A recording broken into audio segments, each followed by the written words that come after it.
This is a very interesting article on CNN, and it's one of the reasons why I believe MAGAs who have FAFO have not learned their lesson. I really don't think they have. And one of the ways that you can tell that someone has not learned their lesson is that if you ask them, will you vote for this man again? And they stumble upon their words when it should be a simple yes or no, yeah, they're going to vote for him again.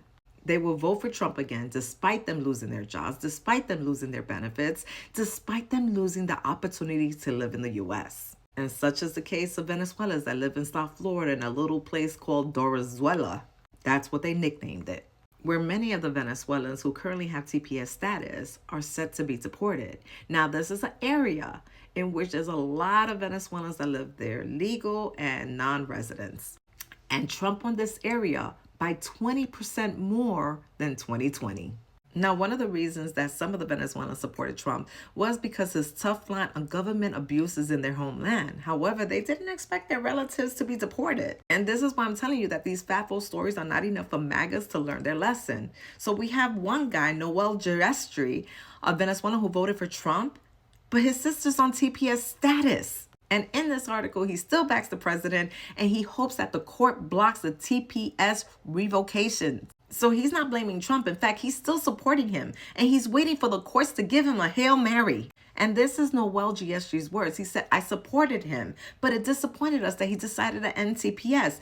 It bothered us that he put everyone in the same bucket. So you thought you were special? You thought you were special.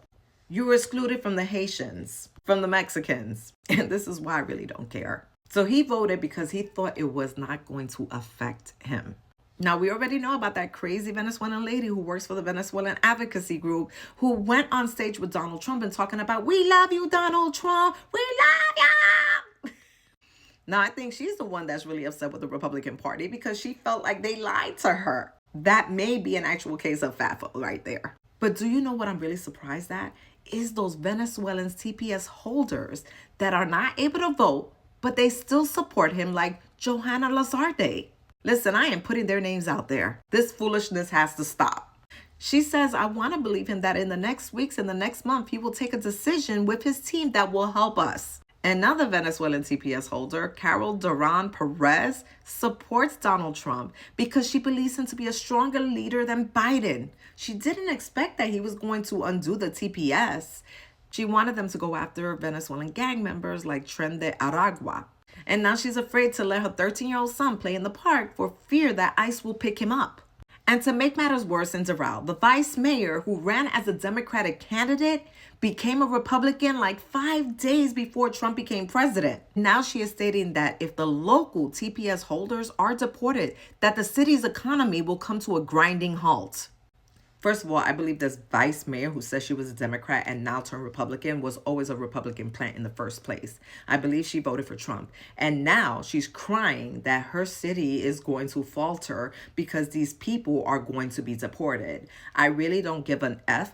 We will never embrace you back in the Democratic Party. You chose your side and go die in it. I'm not sure if she's Venezuelan, but I do know that their city councilman is Venezuelan, Rafael Pinero, and he voted for Donald Trump. And although he opposes Trump's TPS move, he believes that the president needs to make drastic moves in response to Biden's less restrictive immigration policy. What he's saying is what I hear from other MAGA supporters is that they are going to have to sacrifice, and then we will finally see the light. This is why I say that I don't think MAGAs have the capability of learning from their mistakes. And because of this reason, I will not bestow any sympathy for them. You have a blessed day.